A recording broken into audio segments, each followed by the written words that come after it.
Então vamos lá agora, né, no nosso tradicional debate. Já são 8 horas e 34 minutinhos. Acerte seu relógio aqui com o mundo de sua casa. Você que está acompanhando o nosso programa também pelas rádios Brasil Central AM, RBC FM e também pelas nossas plataformas digitais. A gente começa então falando desse assunto, né, que a defesa de Eduardo Tagliaferro, que é o ex-assessor de Alexandre de Moraes no TSE, pediu que o ministro seja impedido de atuar no caso do vazamento de mensagens de seus auxiliares, alegando que Moraes está envolvido e, portanto, não seria, né, imparcial.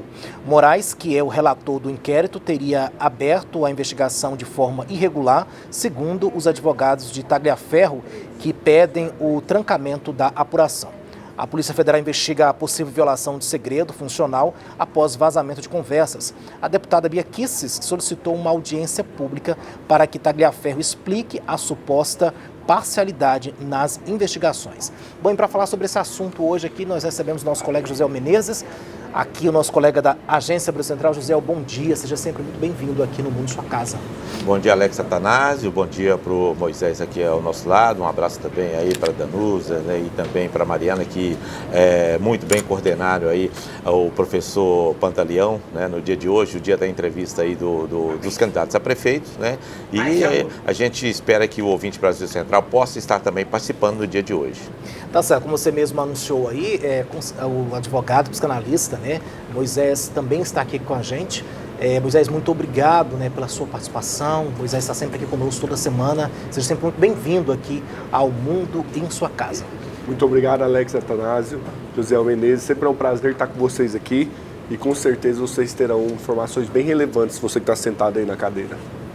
Tá certo. Ô, José, como eu li aí, né, esse assunto, de fato, o Alexandre de Moraes, né, ele seria aí muito suspeito em atuar, né, na defesa de Tagliaferro, né, ô José?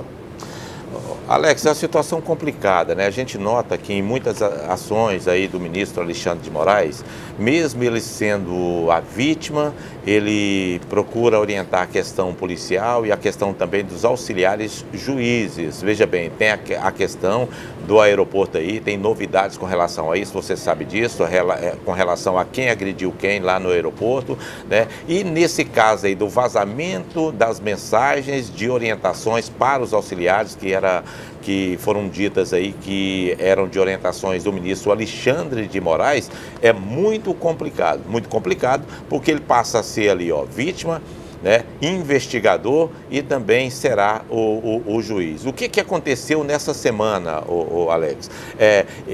Como houve, né, essa preocupação aí dele realmente ser também o juiz dessa questão, que é uma outra demanda que não estava no inquérito das fake news ou inquérito do fim do mundo, me parece que já está fazendo uma PET para que ele possa, de fato, colocar essa demanda também lá no inquérito de investigação das milícias digitais e também do fim do mundo. Muito complicado, porque vai continuar nas mãos deles. O advogado Tagliaferro disse que isso não pode acontecer, mas vamos esperar mais um pouquinho, mais uma semana aí, para saber como que vai ficar de fato isso aí.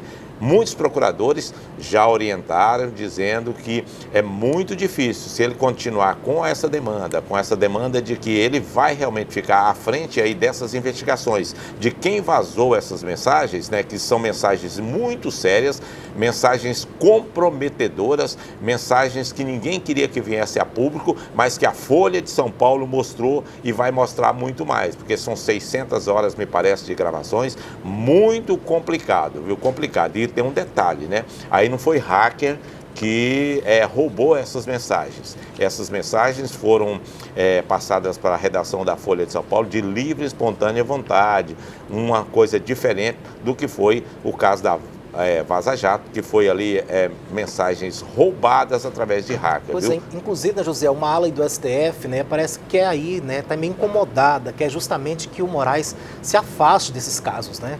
Não, era preciso, sabe para quê? Para proteger o STF. Veja bem, 5 juízes, me parece, já se posicionaram aí, mais o procurador, a favor de Moraes, mas os outros estão calados. Isso é um sinal de que a coisa não está uniforme. Eu acho que o ministro Alexandre de Moraes poderia sim ser afastada e deixar a coisa rolar naturalmente para que possa, né, a própria sociedade brasileira dar um crédito a mais, um crédito positivo ao STF, que é importante demais para todos nós, para que as demandas, né, para que o jurídico brasileiro pudesse ter uma noção maior que é preciso sim seguir a Constituição. Tá certo. Doutor Moisés, como é que você vê essa questão aí? De fato, o Alexandre de Moraes tem que ficar mesmo afastado dessas questões, sobretudo aí também dessa defesa, né, do Tagliaferro? Então, existe um princípio do direito chamado o aforismo de Migliore. O que é ele?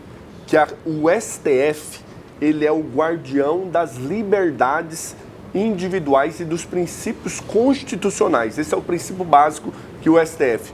E existem regras como o contraditório, a ampla defesa, o princípio da imparcialidade, o princípio do juízo natural, coisas que, quando estudamos, a gente via de uma maneira. Com as mudanças e as recentes condutas por parte de alguns ministros, passou-se a colocar em xeque e a questionar essa questão da parcialidade. Por exemplo, imagine você ser julgado pelo inimigo seu, por uma pessoa que você não concorda. É possível? Nós vemos o histórico no Brasil bem comum de, às vezes, vazamentos de informações como essa que foi noticiada do Executivo e do Legislativo cair. Lá atrás, nós vimos, por exemplo, no caso do Mensalão, nós vimos também a queda do Collor, que foi em virtude de vazamentos. Aí, quando foi o Executivo e o Legislativo, era o quê? Era algo democrático e tal. Agora não. Tornou-se algo, um ataque à democracia, ataque de uma instituição, uma organização criminosa que busca derrubar o Estado democrático de direito. Criou-se uma situação tão fora da realidade jurídica que os ministros, os próprios colegas já estão questionando essa parcialidade do ministro. Porque nos assombra muito alguns posicionamentos dele, como o de conduzir inquéritos contra pessoas que ele claramente não concorda. Você é vítima e você vai lá e julga a pessoa que fez algo com você? Será que você vai ter condições de ter parcialidade? Será que você consegue separar a sua rixa, o seu problema com aquela pessoa?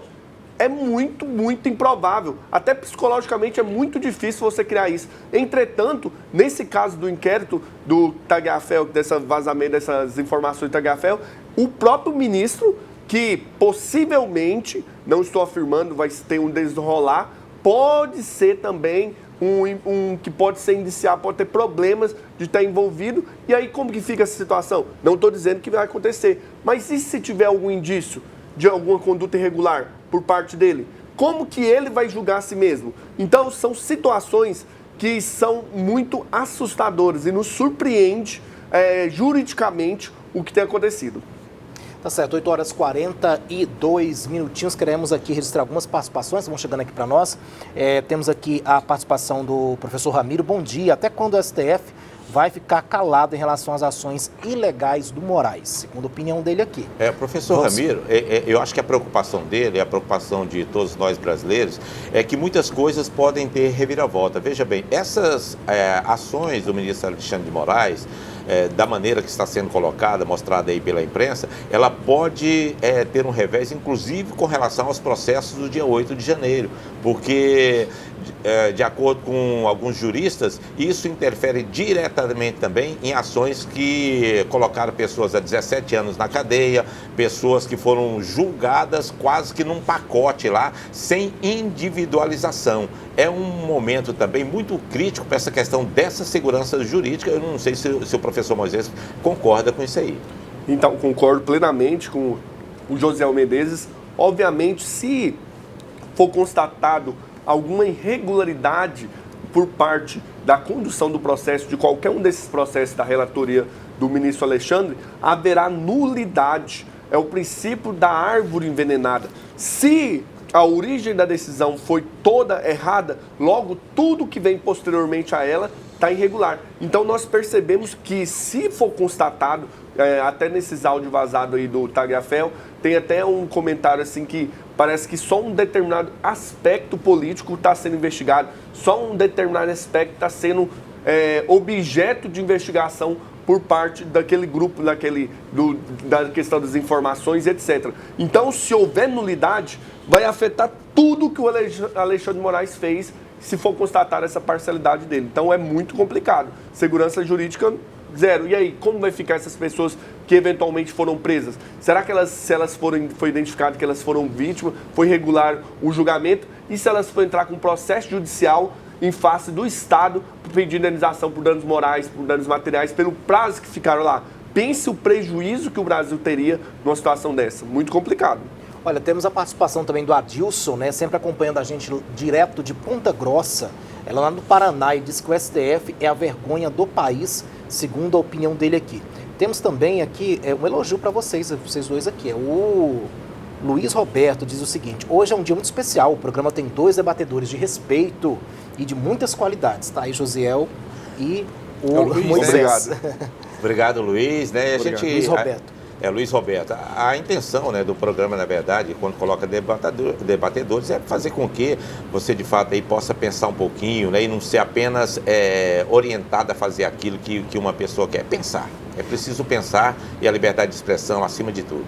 Pois é, ô José, você tinha citado assim rapidinho aquela questão, né, daquela agressão ali, a suposta agressão ao ministro Alexandre de Moraes e à família dele, né, lá no aeroporto da Itália, né, lá em Roma. E aí agora parece que meio que o caso está tendo uma reviravolta, de acordo com um perito aí do próprio advogado que foi contratado, né, pela família Montalvani.